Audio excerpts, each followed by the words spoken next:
करती हूँ। भगवान ने मुझे नजर दी, मुझे देखकर गाल में हंसने लगे। मैं जाग गई। मन की परीक्षा स्वप्न से होती है। स्वप्न में आपको क्या दिखता है, स्वप्न में क्या याद आता है? मन की परीक्षा दिवस में नहीं होती, रात्रि में होती है। मन की परीक्षा निवृत्ति के समय में होती है। निवृत्ति में मन कहाँ जाता है? दिन भर मानव कुछ प्रवृत्ति करता है। मन कैसा है, मानव को खबर नहीं पड़ती। निवृत्ति के समय में जो याद आए, समझना कि मन वहां फंसा हुआ है। विदुर जी ने कहा, यह स्वप्न बहुत सुंदर है, कल द्वारकानाथ का दर्शन होगा। विदुर पत्नी ने कहा, प्रभु के साथ आपका कोई परिचय है क्या? भगवान आपको पहचानते हैं? विदुर जी ने हाथ जोड़ करके कहा, मेरे ऊपर बहुत कृपा है। मैं लायक तो नहीं हूं, तो भी भगवान बहुत कृपा रखते हैं। कभी मेरा नाम लेकर मुझे नहीं बुलाते। मैं उम्र में तो बड़ा हूँ, मैं वयोवृद्ध हूँ। मेरे जैसे साधारण जीव को भगवान मान देते हैं, मुझे काका जी कहते हैं। मुझे जब काका जी कहते हैं तो मुझे बहुत आनंद होता है, मुझे संकोच भी होता है। भगवान तो अनंत कोटि ब्रह्मांड के नायक हैं, सबके पिता है, मुझे कितना मान देते हैं। मैं भगवान को हाथ जोड़ करके कहता हूँ, मैं आपका एक साधारण नौकर हूँ, आप मेरे मालिक हैं, मुझे काका जी नहीं कहना। तब भगवान स्मित हास्य करके कहते हैं, वो सब तो ठीक है, आप उम्र से बड़े हैं, इसलिए मैंने आपको काका जी माना। विदुर पत्नी ने जब सुना कि मेरे पतिदेव को भगवान काका जी कहते हैं, तो कोई दिवस ऐसा भी आएगा जब मेरे घर में भगवान आकर मुझे काकी जी कहेंगे।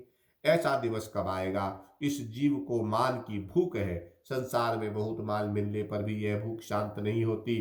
भगवान जिसको मान देते हैं, प्रभु के दरबार में जिसको मान मिलता है, उसी का मान कायम टिकता है।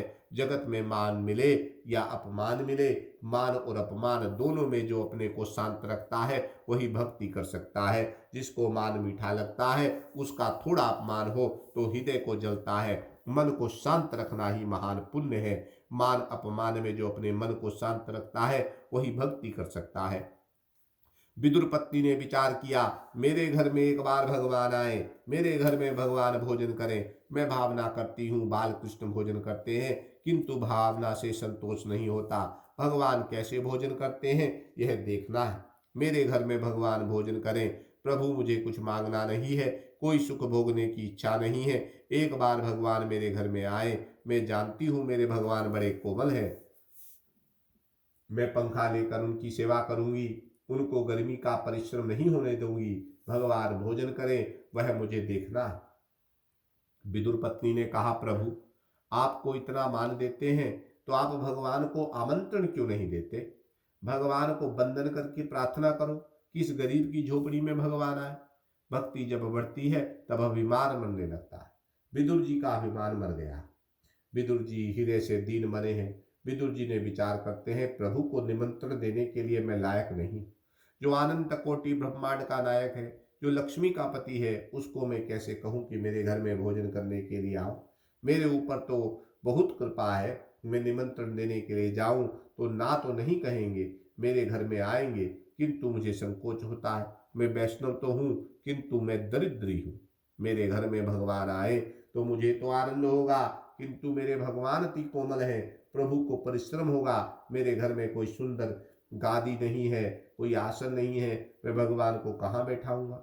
भगवान आए तो मैं उनका क्या स्वागत करूंगा? मेरे घर में भगवान आए तो मुझे आनंद होगा, किंतु प्रभु को परिश्रम होगा। मेरे भगवान राजाधिराज हैं, राजमहल में उनको सम्मान होता है। मैं वैष्णव हूँ, किंतु दरिद्री हूँ। घर में भगवान आए तो भगवान का क्या स्वागत करूंगा? विदुर पत्नी ने हाथ जोड़कर कहा, हम टिक्कड़ खाते हैं, वही भगवान को भी अर्पण करेंगे। विदुर जी ने कहा, नाना, यह टिक्कड़ भगवान को कैसे अर्पण करेंगे? जो अति उत्तम है वही भगवान को अर्पण करना चाहिए। जो खराब है वह मेरे लिए है, और जो अति उत्तम है वह भगवान के लिए है। इसी का नाम भक्ति है। अच्छा, मेरे लिए इसी को आसक्ति कहते हैं। ये टिक्कड़, ये भाजी भगवान को कैसे अर्पण करें? मेरे भगवान लक्ष्मी के पति। विदुर पत्नी की आंखों में आंसू आए। मैंने कथा में सुना है, गरीब वैष्णव उनको बहुत प्यारे लगते हैं। गरीब में एक बड़ा सद्गुण है, जो दरिद्री है उसका हृदय दीन बन जाता है। संपत्ति अभिमान के साथ ही रहती है। जिसके हाथ में पैसा है उसको लगता है कि मैं बड़ा साधन सयाना हूँ, मेरे यहाँ बहुत से लोग मांगने के लिए आते हैं। वास्तव में तो वह होता है मूर्ख। संपत्ति अभिमान के साथ ही रहती है। दरिद्र में अभिमान मरता है, दीनता आती है। विदुर पत्नी का अभिमान मर गया। मैं गरीब हूँ, गरीब के भर में भगवान जाते हैं। भगवान को गरीब वैष्णव बहुत प्यारे लगते हैं, ऐसा मैंने सुना है। मुझे लगता है मेरे घर में आएंगे, आप आमंत्रण दो। विदुर जी ने कहा, मुझे हिम्मत नहीं होती, बड़े बड़े राजा लोग उनके साथ में रहते हैं, मेरे जैसे साधारण जीव को कोई प्रभु के पास जाने नहीं देगा। मैं बहुत प्रयत्न करके जाऊं भी तो उनका दर्शन करके हृदय पिघलता है। मैं उनको कैसे कहूं कि मेरे घर में भोजन करने के लिए आओ, मुझे शर्म आएगी, मैं निमंत्रण देने के लायक नहीं हूं। भगवान कृपा करके बिना निमंत्रण आए तो अच्छा है। मुझे ऐसा लगता है कि अभी 12 बरस तक फिर से भक्ति करनी होगी। ये जो 12 बरस तक भक्ति की है तो उसका परिणाम है यह भगवान का दर्शन मिला है। अभी 12 बरस तक फिर से भक्ति करेंगे तब भगवान बिना निमंत्रण आएंगे। विदुर पत्नी रोने लगी, मेरी वृद्ध अवस्था है, अब मुझे आशा नहीं है कि 12 बरस तक यह शरीर रहेगा। अब यह शरीर ज्यादा दिन नहीं रहेगा, मरण समीप में है। ऐसा लगता है एक बार भगवान मेरे घर में आए, मेरे घर में भगवान भोजन करें, यह मुझे देखना है, फिर मैं सुख से मरूंगी। प्रभु से मुझे कुछ भी मांगना नहीं है, एक बार मेरे घर में भोजन करेंगे तो मेरा मरण सुधरेगा। पति पत्नी को रात में नींद आती नहीं, आज की रात कब पूरी होगी। विदुर पत्नी ने निश्चय किया, मेरे पति को तो संकोच होता है कि भगवान को निमंत्रण कैसे दूं।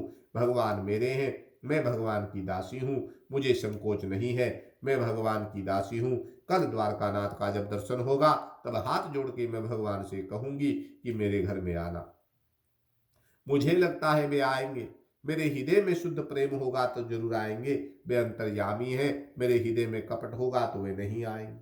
विदुर पत्नी ने निश्चय किया, दर्शन के समय में हाथ जोड़ करके भगवान को कहूंगी कि मेरे घर आओ। वे अंतर्यामी हैं, सब जानते हैं, आएंगे ऐसा लगता है। प्रातः काल हुआ, पति पत्नी ने स्नान किया, बहुत प्रेम से बाल कृष्णलाल की पूजा की। पूजा में आज हृदय गदगद हो गया। आज दर्शन में बहुत आनंद आता है, आज परमात्मा प्रसन्न दिखते हैं। आज दर्शनों में सेवा में जैसा आनंद आया वैसा आनंद कभी नहीं आया। पति पत्नी बाल कृष्णलाल की सेवा पूजा करके दर्शन की आतुरता में दौड़ते हुए जाते हैं। बहुत भीड़ हुई है, भीड़ में विदुर जी पत्नी के साथ मालिक को मानते मनाते हैं। शरीर दुर्बल हो गया है, अन्न से तन पुष्ट होता है, भक्ति से मन पुष्ट होता है। शरीर तो दुर्बल है, मन भक्ति से पुष्ट हो गया है। साधारण वस्त्र पहना है, शरीर की सभी हड्डियां दिखती हैं। हाथ जोड़ करके खड़े हैं, मालिक को मनाते हैं। दूर से द्वारकानाथ का रथ देखते हैं, सोने का रथ है, 4 घोड़े हैं, दारुक सारथी है। उद्धव और सात्यकी हाथ में पंखा लेकर के सेवा कर रहे हैं।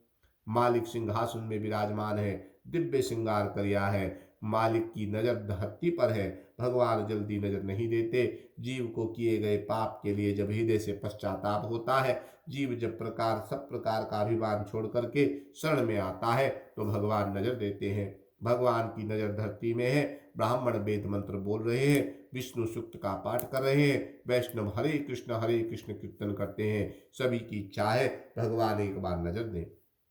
रथ में विराजमान द्वारकानाथ का दर्शन हुआ, प्रेम में हृदय पिघला है, आंख से प्रेम अश्रु निकलते हैं। मेरे भगवान का वैभव कैसा है, मेरे भगवान लक्ष्मी के पति हैं, मेरे भगवान राजाधिराज हैं। आनंद हुआ, आनंद ही आंख से धीरे धीरे बाहर आता है। रथारूढ़ो गच्छन्त पथि मिलत भूदेव पटले स्तुति प्रादुर्भावं प्रतिपद्म प्रकण्यं सदेया दया सिंधु बिंदु सकल जगताम सिंधु सुताया जगन्नाथ स्वामी नयन पथगामी भव तुम्हें विनायस्य दयानं व्रजति पशुतां सुकर मुखां विनायस्य ज्ञानं जनिमृत भयं याति जनता विनयस्य स्मृत्या कमिषत जनियातं सा विभुं शरण्यो लोकेशो मम भवतु कृष्ण अक्षभिष्याम। श्री कृष्ण दर्शन की अतिशय आतुरता है। 12 वर्ष तक उन्होंने बहुत दुख सहन किया। रथ में विराजमान शंख चक्र गदा पद्मधारी श्री कृष्ण जब दर्शन होता है अति आनंद होता है। विदुर पत्नी ने विचार किया कि दर्शन के समय में हाथ जोड़ करके मैं भगवान को कहूंगी मेरे घर में आना। प्रभु का अलौकिक वैभव ऐश्वर्य देख करके हृदय पिघलता है। ऐसा जिनका ऐश्वर्य है वे मेरे जैसी दरिद्र की झोपड़ी में नहीं आएंगे। मेरे भगवान राजाधिराज है। द्वारकानाथ का दर्शन करते करते पति पत्नी के हृदय में भाव जागृत हुआ कि भगवान क्या हमारे घर में आए। विदुर पत्नी ने ऐसा विचार किया कि एक बार भगवान मुझे नजर दे, मेरी ओर देखें तो मैं मानूंगी कि मेरे घर में आएंगे। मैंने उनके लिए बहुत दुख सहन किया है, मेरे भगवान नजर भी नहीं देंगे। अंतर्यामी समझ गए कि इस भीड़ में मेरा प्यारा कोई वैष्णव आया, मुझे बुलाता है, मुझे याद करता है। कौन बुलाता है? अब तो भगवान की आंखें नीचे थी, धरती में नजर रखे थी। विदुर जी पत्नी के साथ जहां खड़े हैं वहां रथ आया। भगवान समझ गए, आंख ऊंची करते हैं, पति पत्नी के ऊपर नजर पड़ती है। शरीर दुर्बल हुआ है, साधारण वस्त्र पहना है, हाथ जोड़ करके मनाते हैं। यह जीव शरण में आया है, भगवान की नजर पड़ी, ये घर बड़ा अच्छा है। मैं विचार करता हूँ, हस्तिनापुर में आया हूँ, कहाँ जाऊं? जहां अतिशय पवित्रता है, जहां अतिशय प्रेम है, वहीं प्रभु आते। भगवान ने सीमित हास्य किया और विदुर जी को आंख से संकेत किया, मैं आता हूं। आंखों में प्रेम अश्रु निकलते हैं। पति पत्नी समझ सके नहीं कि भगवान ने संकेत किया है, मैं आता हूं। पति पत्नी को इतना ही भान हुआ कि मुझे नजर दी है, मुझे देखकर हंसने लगे। बहुत कृपा की है, कितनी भीड़ थी किंतु किसी को भगवान ने नजर नहीं दी। मुझे भगवान ने नजर दी है, मुझे पहचान लिया। पति पत्नी को तो ऐसा आनंद हुआ जैसे परमात्मा उनके घर आए हों। भगवान ने संकेत किया, वह समझ सके नहीं, श्री कृष्ण का स्मरण करते हुए घर में आ गए। आज की कथा को यहाँ विराम, कल आगे कथा होगी। श्री कृष्ण गोविंद हरे मुरारी, हे नाथ नारायण वासुदेवा। श्री कृष्ण गोविंद हरे मुरारी, हे नाथ नारायण वासुदेवा। श्री कृष्ण गोविंद हरे मुरारी, हे नाथ नारायण वासुदेवा। श्री कृष्ण गोविंद हरे मुरारी, हे नाथ नारायण वासुदेवा। श्री कृष्ण गोविंद हरे मुरारी, हे नाथ नारायण वासुदेवा। श्री कृष्ण गोविंद हरे मुरारी, हे नाथ नारायण वासुदेवा। श्री कृष्ण गोविंद हरे मुरारी, हे नाथ नारायण वासुदेवा। श्री कृष्ण गोविंद हरे मुरारी, हे नाथ नारायण वासुदेवा। श्री कृष्ण गोविंद हरे मुरारी, हे नाथ नारायण वासुदेवा। श्री कृष्ण गोविंद हरे मुरारी, हे नाथ नारायण वासुदेवा।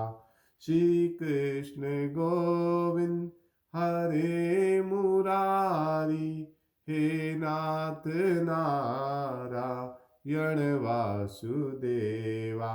श्री कृष्ण गोविंद हरे मुरारी, हे नाथ नारायण वासुदेवा। श्री कृष्ण गोविंद हरे मुरारी, हे नाथ नारायण वासुदेवा।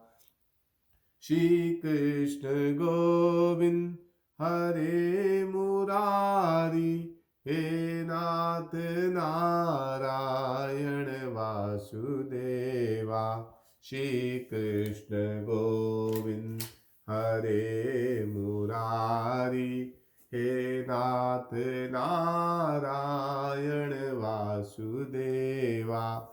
श्री कृष्ण गोविंद हरे मुरारी, हे नाथ नारायण वासुदेवा। श्री कृष्ण गोविंद हरे मुरारी, हे नाथ नारायण वासुदेवा। बोलिए श्री वृंदावन बिहारी लाल की जय, भक्त वत्सल भगवान की जय, मेरे गोविंद की जय, मेरे वासुदेव की जय, मेरे नंदनंदन की जय, मेरे ठाकुर की जय।